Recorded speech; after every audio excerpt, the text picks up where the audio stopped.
I wasn't sure I was going to make this video, but today I'm sharing all about my experience being a birding YouTuber.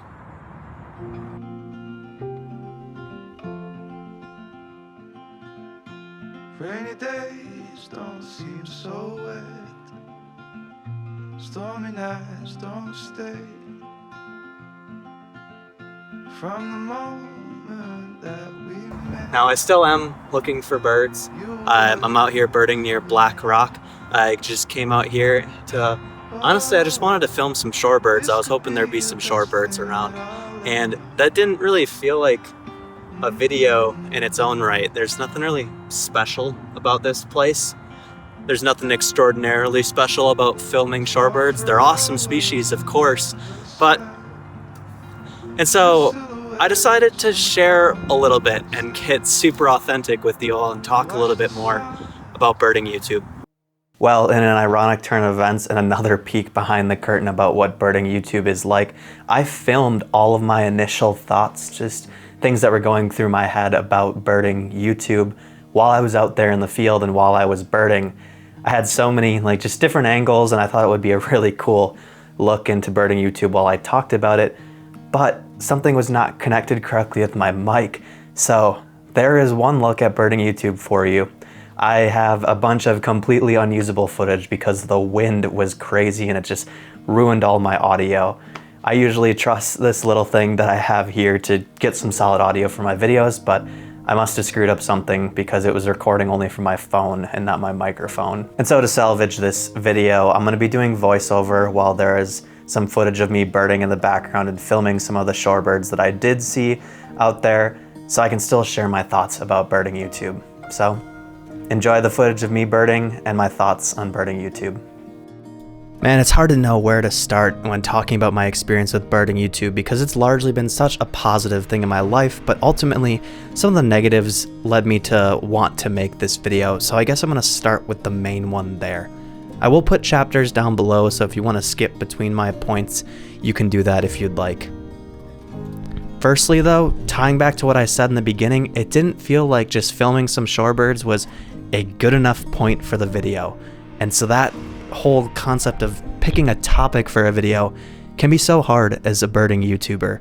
There is a constant desire to always chase the next rare bird, or to even go to a more exotic location, constantly one-upping yourself, but in reality that isn't what birding is. Half the time I'm birding, I'm just going for a walk along my local trail by the river. It's not always going to crazy spots like Oregon or traveling and doing a camping weekend in Idaho like I've done recently. And so naturally, the more, I suppose, plain videos you could say, might just feel not good enough and you're not as motivated to make them for whatever reason. Now, to refute that, I suppose some might say you should just make the videos you want to make and do whatever you want, which is definitely the easy answer for sure. But as a YouTuber, I also want to grow too. I mean, it's my goal to get my mission out there more, of getting more people excited and interested in birding, caring about the environment as kind of a sub goal of that main one too. And to do that to more people, I have to get more views on my YouTube videos and extend my reach further. And so, yes, I do often make videos that I just solely want to make, but there is also an aspect of making some videos that my audience wants to see too. So you definitely have to find a balance, and it can be tough sometimes to try and make videos that'll do well and you think will do well, while also making videos that you enjoy doing and will continue doing for a long time. Another truth about birding YouTube is that when I'm out in the field with all of my gear and stuff, and even when people watch my videos, they actually start to see me as an expert, which is kind of cool. I'm definitely not the best person to go to in every scenario, but when I can answer questions, I love to be able to help people out and improve their experience.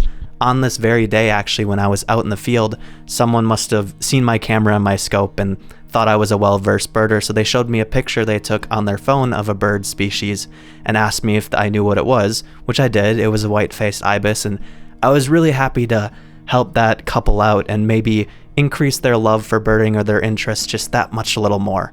So that's been one of the positives of being a birding YouTuber. Back to a negative about birding YouTube for a second. Definitely the time commitment it takes to be a YouTuber, especially myself. I'm trying to do weekly videos, usually releasing on Thursday or Friday, depending on how quickly I can edit. There is so much time that goes into making all of these videos. Firstly, of course, I need to shoot them, which is the most fun thing about the process. I love being in the field, trying to tell a story and put something together, get as many great shots as I can about these bird species that I'm seeing. And then though, I have to take all of that footage and complete the story. And editing takes probably triple the amount of time as a recording day does for me. I've gotten a lot faster and better at it, but editing is always the roadblock for me and the thing that takes the longest when putting out a video. I need to cut all the clips, find the right music, put in the effects, add some additional narration to really tie everything together. And for some reason, I'm just not always excited to do that. I've certainly thought about hiring an editor for some videos before. I might try that in the future, but there might be things they can't do. Like they might not be able to ID all the birds and put the text on screen that I do, or their style might not match mine. So there's a lot of hesitations there, on top of course, the cost of hiring an editor. But yeah, the amount of time to commit towards doing this is certainly a lot. I, of course, would love to watch some shows on Netflix more, or do a bunch of board games all the time with my friends. I'm constantly saying no to things with my friends, actually. I try to find a healthy balance of doing both, but sometimes I just need to shut myself away from everyone for a while and knock out some videos when I'm going to edit these, and that time suck can definitely be a struggle for sure. Now, going to another positive thing about birding YouTube, or just YouTube in general, is that doing all of these videos has been such good practice for me for just speaking and articulating my thoughts onto screen to share what I'm experiencing with you, and that directly translates to so many things in my life. The primary example being what I'm like in my career. So I'm a data analyst and I work in analytics at a tech company, and I find myself being able to communicate with all the people I work with that much better because I am getting so much practice just doing this outside of work too. Talking so much when it comes to my voiceover or when it comes to vlogging. It really has improved a lot of those soft skills for me when it comes to connecting with other people and talking and chatting and communicating and all of that. And I found that I got over the struggle of being on camera a lot quicker than I would have expected, and ultimately that experience has just increased more positives for me. It wasn't as hard as I initially thought. I definitely still mess up and have to cut out chunks of clips. Plenty of times I am far from perfect. In fact, this very voiceover I'm doing, I probably have had to redo it maybe once or twice. At least bits and pieces of it I'll do over just to make sure it sounds pretty good. But ultimately, I've been very pleased with my development here, and this was an unexpected benefit of doing birding YouTube. Moving on to the next point, this one's not really a positive or negative, it's kind of both, honestly. But electing to focus on birding specifically, and this applies to wildlife photography too, brings a level of unpredictability. It's pretty crazy. And when you're trying to put together a story for YouTube, that can make things challenging and exciting. It's challenging in the sense that sometimes you go on an outing and you have no idea what's going to happen. The best YouTube videos often have a plan going in. They think of the title and thumbnail beforehand, and the topic of the video is all planned out before they even start filming. That's not always possible with birding adventure vlogs. Sure, it's possible with education videos, and you can do a lot more planning and thought goes into those, but with the adventure things, you don't know what you're gonna see. The birds are absolutely random. That can definitely play into the struggle with the topics of the videos that I outlined earlier. You are never guaranteed to see a rarity if that's what you're going out to go and chase. However, that can also make birding incredibly exciting, and sometimes a video will come out of absolutely nothing because a bird pops out of nowhere that you had no idea was going to show up. And so it's definitely both a positive and a negative. There is always a what if chance when it comes to birding. To give you one example, the footage you've been now seeing on screen was actually from a previous day when Alicia and I went out to a reservoir and did a little paddleboarding and then birding, and I was going to try and turn it into an adventure video looking for flammulated owls. However, we didn't end up seeing flammulated owls, so I kind of scrapped the whole video, but we did see some cool species while we were there too, including this great horned owl right on a sign in front of us as we were leaving the state park. And so It is totally unpredictable, and that can affect you both in good and bad ways.